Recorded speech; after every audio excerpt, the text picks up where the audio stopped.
Welcome. My name is Randi Shannon. Today we're going to go over the 12 bad foods, things you should never eat. But first, let me introduce myself. I have completed the traditional naturopathic course of study, and in most states, I'm recognized as a certified natural health professional, also known as a CNHP, and a naturopathic doctor, also known as an ND.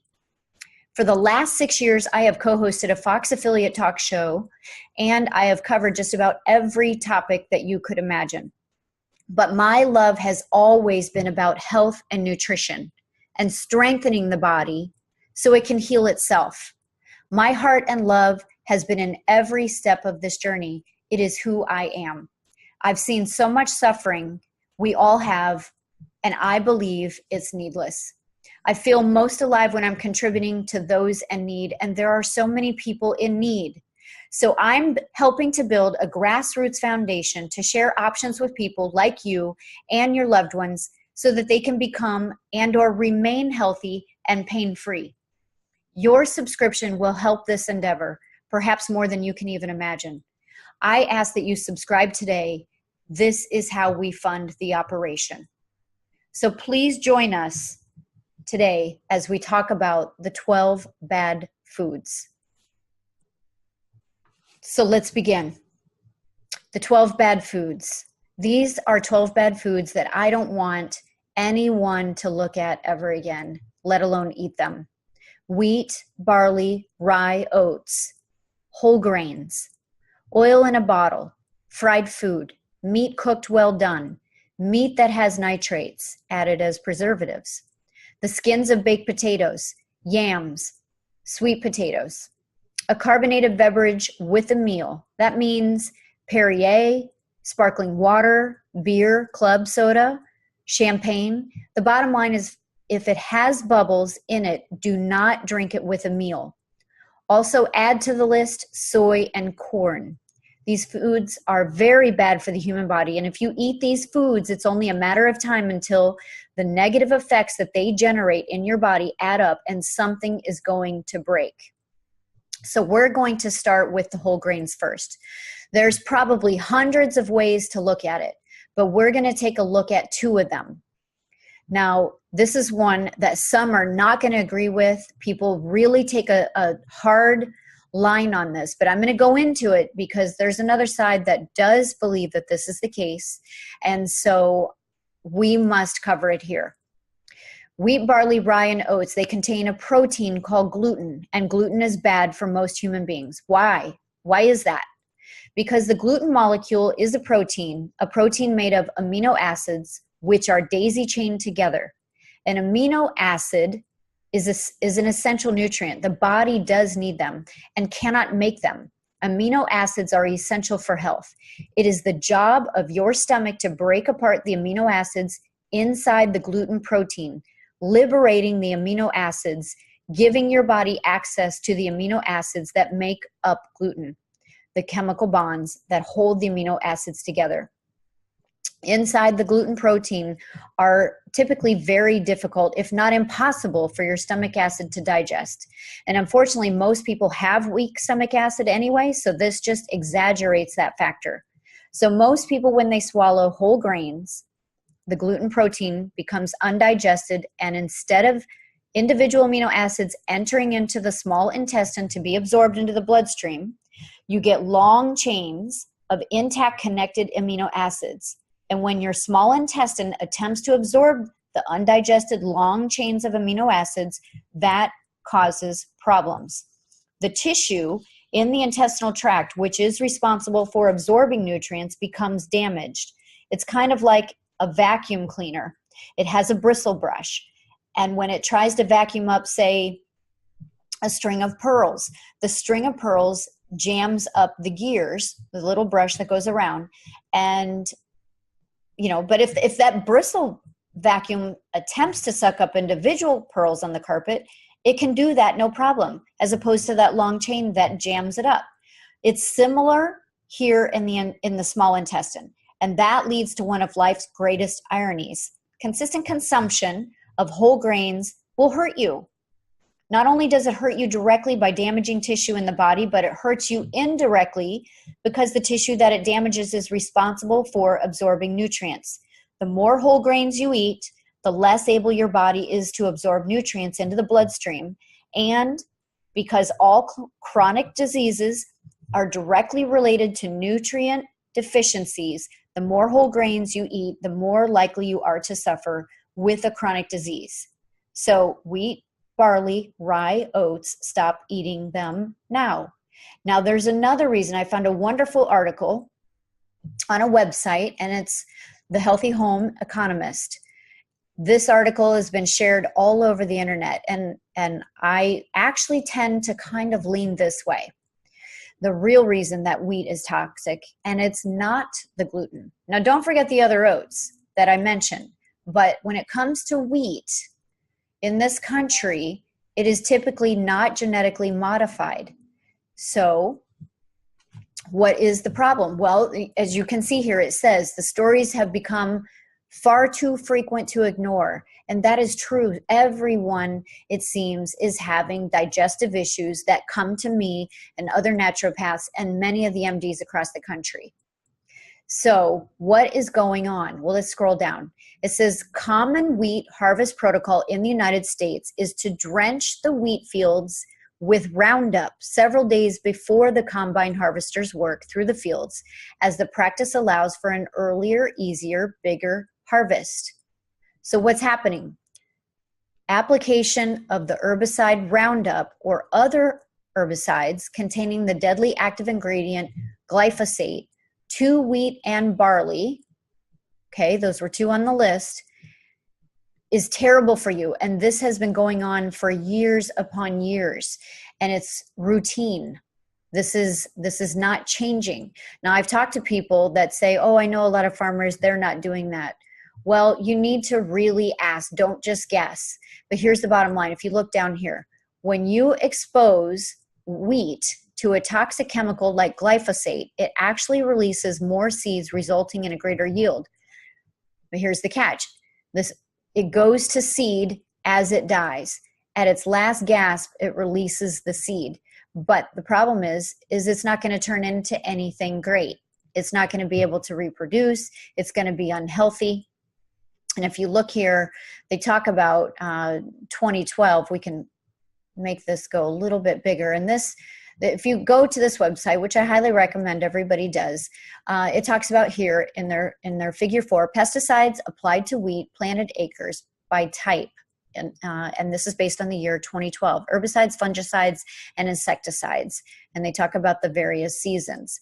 Bottom line, this is making a lot of people incredibly sick. This practice is not licensed.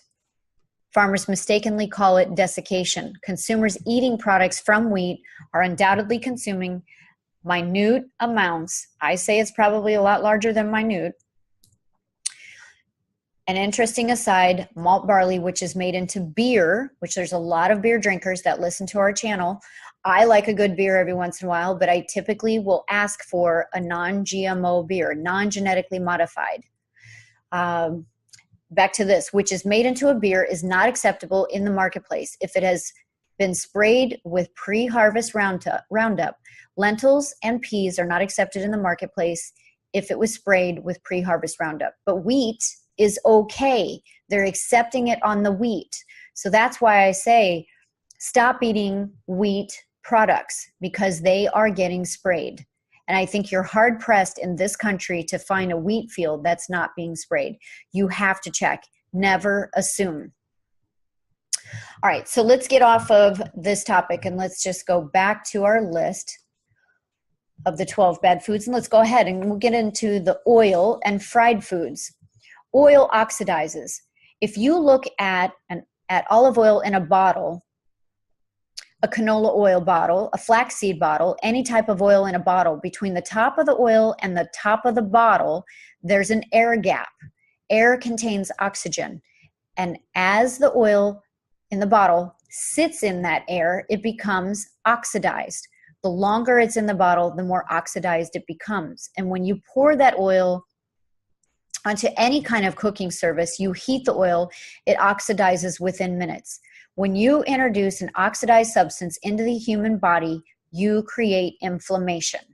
And we all know what that is. Most people have suffered from it a time or two. When you fry food, this process becomes accelerated remarkably. Oil heated in a deep fat fryer creates a molecule in the food which is fried, and it's called acrylamide.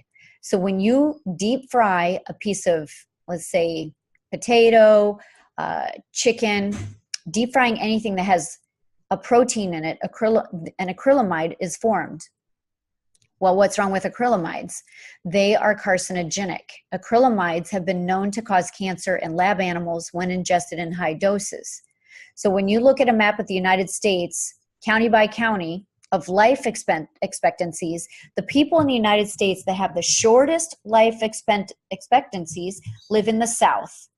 They have the same doctors, the same education, the same water, same hospitals, same everything that everybody else in the whole entire United States does, but they have the shortest life expectancies. Why is that? Well, because fried food is like a religion there. Fried food for breakfast, lunch, dinner. It's just literally part of the culture. And the more fried food you eat, the shorter life will be, because you are introducing cancer-causing substances, inflammatory-causing substances into your body all of the time, and that's not a good idea. So if somebody told you to drink the olive oil in a bottle, they're telling you that you're going to be soon seeing a cardiovascular type doctor, most likely. So if you really are trying to understand the meat and potatoes of medical nutrition, no oil in a bottle, that means no salad dressing, no cooking oil, no fried food. You don't even want to be downwind of fried food. Just eliminate this completely. The bottom line is this. Coconut oil is a great oil, but you have to literally pick that coconut off the tree, mash it down, extract the oils, the liquids from it, and eat that within about the first 10 to 15 minutes. Otherwise, it's being exposed to the oxygen, and you are now being exposed to all that that is going to bring. So on salads, what can you use? Well, some like to use vinegar, some say lemon juice, sea salt, pepper, and at the health food stores now, you can find salad dressings that are oil-free. And if you like to cook something in a fry pan, use butter, definitely not Crisco. We have a video coming up all about the origins of Crisco. You're definitely going to want to watch that. Lard is rendered as animal fat, rendered goose fat, rendered duck fat, rendered pork fat, rendered beef fat.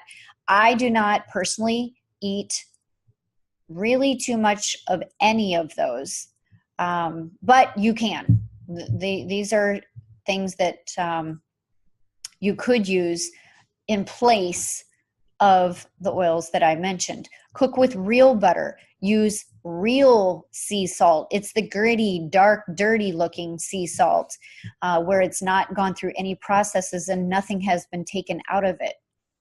The bottom line is we want to live longer. We want to live healthier. So this is a simple list. If you listen to it, you might see some serious, significant changes. So next we have red meat cooked well done. You're going to read research every once in a while that relates directly to the consumption of red meat to higher incidences of cancer, especially colon cancer. One argument is it's not the meat, it's what's in the meat or how the meat is cooked. When you cook red meat well done, you cook it through. There's a chemical that's created from that, and it's called heterocyclic or cyclic amines. Heterocyclic amines cause, guess what? Inflammation and cancer. So if you cook red meat rare or medium rare, there are less of those heterocyclic amines. So cancer-causing substances are not made near as much. They don't come from that. It only makes sense to just be smarter and stay away from the well-cooked or the overcooked. Well done. If you're a meat lover, a meat eater, then cook your meat rare or medium rare. And if you use a grill, some are for this, some aren't, but wrap it in aluminum foil. It's a short amount of time. And the reason for that is because the grill marks on the steak are not only carbon, but they are heterocyclic amines. So avoid those. Optimize the structure and function of your body moving forward. It's not the meat, it's how it's cooked or what's in it. If you are battling something like cancer and you're on, say, something like the Gerson diet, they remove all animal protein. So meats are actually off the list. But this is just for a basic, everyday kind of list.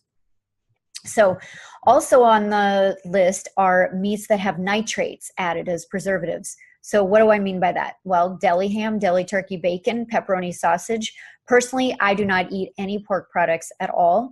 Once I eliminated that from the diet, you also reduce the risk of certain kinds of worms and parasites that are just crazy in the body, things that you wouldn't want. And we will be doing a video on that as well. We're going to go into depth about some of those things that come from pork as a meat.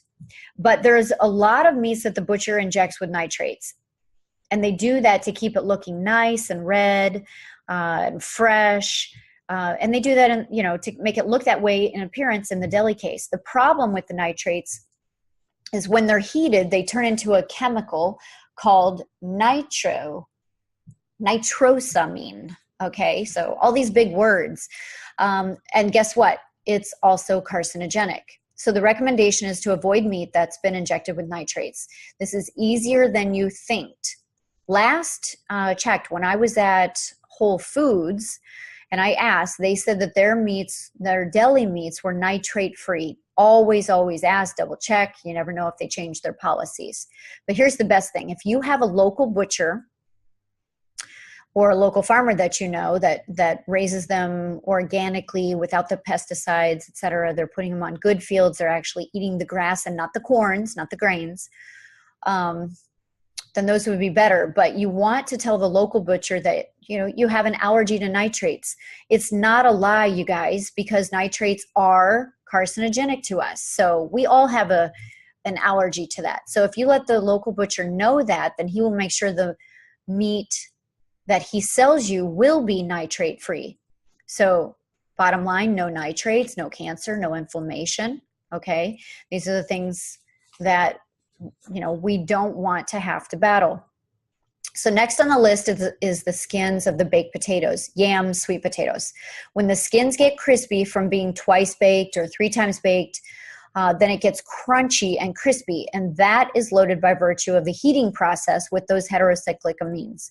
So as I mentioned earlier, those cause cancer and inflammation. If you want to eat a potato, a baked yam, or a sweet potato that has a crispy crust or skin, don't eat the skin. You can eat the potato part, but not the skin. And if you want to eat the skin, you can boil it or put them in a crock pot. That's good. When the skin is crunchy or crispy, we just can't eat it. That's the bottom line on that. So if you breathe in asbestos every day, it's only a matter of time until you get mesothelioma, or however they say that word, mesothelioma. If you work in a coal mine without a mask, it's a matter of time until you get black lungs. So stop eating food that's gumming up the work. Stop eating food that's hurting you, hurting your bodies, hurting your families. Don't cook it that way. And you'll go a lot longer towards your goal of supporting and promoting the body's ability to fix itself. Another one was carbonated beverages with the meal. The bubbles in those carbonated beverages, whether it's from beer, soda water, champagne, sparkling waters, ginger ales, pop, anything, soda pops, the bubbles are carbon dioxide. Carbon dioxide, CO2, has an interesting property. It produces, guess what? Acidity, and it neutralizes the acids. Well, you have to have those acids to digest your food. The carbon dioxide will be neutralizing that acid. So when you drink it, when you drink these things with bubbles in it during the meal, it's a terrible idea. In a healthy stomach, I've heard it described this way, your stomach acid should be so strong that if you cut off a finger and swallowed it, your stomach would digest it down to the bone. Your stomach is a bag of acid, and the stronger the acid, the better. But when you drink a carbonated beverage before it or during it, you impede that digestive process. I've been told that when there was a famous guy who was in all of the cowboy movies, and when he passed away, John Wayne, he was one of my favorites. I grew up watching him. When he passed away, he had somewhere around 55 pounds of meat in his digestive tract. Well, what was he drinking? I mean, why was that sitting there? Something wasn't breaking it down. There was definitely a breakdown in the process. He was doing something wrong. So when you weaken that stomach acid, because it needs to stay strong, then you're harming that whole breakdown process. Most people have been told by their MDs or physician assistants to be on a salt-restricted diet. And the most people are deficient in calcium. So most people already are deficient in calcium. So most people's stomach acid is weak to begin with. And so when you pour a carbonated beverage into the stomach on top of a weak acid, it's super weak, and you're not going to digest hardly anything out of your food. Then add into that the doctor's telling you to be on a salt-restricted diet. It's just one thing compounds onto the other. So I saved these two for kind of the tail end here. Soy and corn. I used to do this list. It was called the 12 or the 10 bad foods, and I bumped it up because how could this be a perfect list without corn and soy on it? They are some of the most genetically modified, engineered foods available on our planet. And they're just profusely sprayed with an herbicide called Roundup, which I mentioned earlier. The scientific name for that is glyphosate. And recent data released by the World Health Organization classifies Roundup as a carcinogen, a cancer-causing agent. Well, why would we want to eat that? It's disgusting. Research also links directly the use of genetically engineered food, the consumption of genetically engineered corn, and genetically engineered soy with 4 different types of cancer and deaths from high blood pressure, death from stroke. So let's look at the numbers. You can go to our website, www.TheBodyCan. There's a chart there that shows the incidence of liver and bile duct cancer. Liver and bile duct cancers are just growing and growing. Not epidemic levels, but they're getting there. So you could have naturally occurring corn and soy that's had Roundup sprayed on it, and or you could have genetically engineered corn and soy that has not had Roundup applied to it. And that will show in the charts those different things and what still has happened to our health. So you want to make sure that you go take a look at those. And what it will show you is that the liver and bile duct cancers that are shown there have historical trends. They're completely on the rise, and we do not want to add to that by eating those foods. So there's definitely a remarkable correlation between those foods and the rise of these cancers. Now on the list, kidney cancer, it has a similar list. It's harder to see the trend when you're taking a look at those charts, but it definitely exists. The incidence of kidney cancer has increased since the introduction of genetically engineered corn and soy, and the consumption of corn and soy that has sprayed with Roundup. So bladder cancer is also on the rise. You'll see that in those charts. It's, death from high blood pressure, another dramatic correlation there. And if you take a look at those charts, you'll get into that and you'll be able to see that. Now, any one of those increased instances would be enough to stay away from that food. But when you put them all together, it makes genetically engineered corn and soy that's been sprayed one of the biggest, baddest of them all for our bodies. In the United States, it is not that easy to discover whether or not your corn or soy is labeled organic.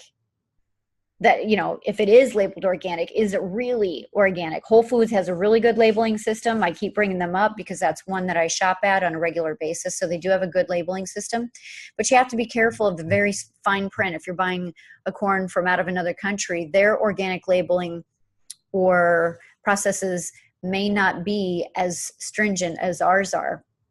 And here's the bottom line. Unless you're growing your own fruits and vegetables in this country, it's virtually impossible to tell whether or not it has, in fact, been genetically modified. So in our home, we completely avoid the corn and soy unless you know for sure it's not genetically engineered.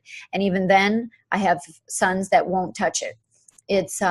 There is an heirloom seed, corn and soy, and that's absolutely positively not been sprayed with the pesticide Roundup. Interestingly enough, this also feeds into the corn syrup craze, which has been going on for decades in the food industry, and it's in just about everything. So make sure you're looking at the processes, look at the labels on these foods. So I'm going to make the assumption here that if pesticide Roundup is applied to corn and soy, and it does this to our bodies, I would also assume that the pesticide applied to tomatoes, avocados, oranges, grapefruit, spinach, and every other vegetable and fruit would have similar results. That's just an extrapolation. I haven't seen the science, but remember, if it looks like a duck, flies like a duck, stay away from it. So the bottom line is go organic. Educate yourself about what really is organic and what is suspect. And for goodness sake, you know, my recommendation is to stay the heck away from corn and soy and everything that you see on this list, in addition to the other foods that I mentioned, you know, and help nutrify your body every single day with nutrients, vitamins. You know, you can do it in a million different ways. So I want you to share this with everyone you know and love, and give us a thumbs up, subscribe to our channel. We are a listener-supported humanitarian foundation. If you'd like to send us a gift, just click the link. We appreciate you, and we thank you for all that you do, and we thank you for being here. Facebook.com/groups/TheBodyCan. We have some amazing posts here. This one was put up about 3 hours ago, and it says, "This is why you are here. Don't waste another moment on bad food, bad friends, bad decisions. Bad. Just don't do it." These women are 74 years old. Do you want to go into your older years like this, or in a more unhealthy state? And if you notice, we have a lot of commentary. We get people that make comments, they share a post, they like, they love it, they wow it. And I love this post by one of our followers. "As a retired physician, I can honestly say that unless you are in a serious accident, your best chance of living to a ripe old age is to avoid doctors and hospitals and learn nutrition, herbal medicine, and other forms of natural medicine, unless you are fortunate enough to have a naturopathic physician available," which I am. "Almost all drugs are toxic and are designed only to treat symptoms and to not cure anyone." What a great guy for saying that. We have various posts here talking about the different foods and nutrition. I love this post. "Should children be taught how to grow food as part of their schooling?" 83 people weighed in there, 28 comments, 16 shares, and this was only put up just a few days ago. So our pages are growing. This is our website, TheBodyCan.com. Numerous bits of information here, all kinds of what ails you. This section, the what ails you, is getting filled in every day with new information. If you have an issue and you'd like to schedule a time to talk to me, Randi Shannon, we have 2 different packages. And believe me, I go into great detail with you, 60-minute or 30 minutes, and we get to know each other. And then we have year-long plans. So if you look here, we have something everywhere. I love this page because in the face, in the ears, and in various other parts of the body, you actually have your organs show up. So when you have an issue with anything in your body, on your insides that you can't see, it shows up in various places. So, and I talk to people about this. I have you send me pictures of your tongue, upper and lower, and we take a look at your face and what's going on, the coloring, the lines, etc. Everything means something. And this isn't new. This is old. This is 5,000-year-old or longer information. And it's something that I have a real passion for. We are also on Twitter. You can follow us there, twitter.com/TheBodyCan. and you'll see the 12 bad foods there, and numerous other posts. We have really incredible posts. It's just nonstop information. And I really hope that you get into that. In fact, I want to go back over here, go to photos on the Facebook page. And if you notice, lots and lots of posts, tons of great information. You're missing out if you're not coming here and reading these posts and learning everything that you can. So follow us on Twitter, follow us on our homepage, subscribe there for a free report. We do not spam you, you guys. I'm so busy. I might send out one newsletter a month at this point, and we haven't even sent one at all in the last 3 months. So why is that? Because we're so busy on some of these other pages that we're sharing a lot of the information that we would send you here on the free report there. But that is going to change, and it's going to become very exclusive. So please make sure you subscribe, because the subscribers are going to have a whole nother level that other places are not going to have. And then we're also on Instagram. Lots of good information here. Lots of really great posts. We're just starting to build this. There's a lot of great information. We are learning how to use the system. You know, you can teach an old dog new tricks, and I'm learning how to do all of these things. And then I have a team of people that's joined in, and they're helping us to build this too. So I'm going to wrap right there, you guys. I don't want to drag this out. Thank you from my heart. Again, my name is Randi Shannon, a CNHP and an ND. Love you guys. We'll see you on the next video.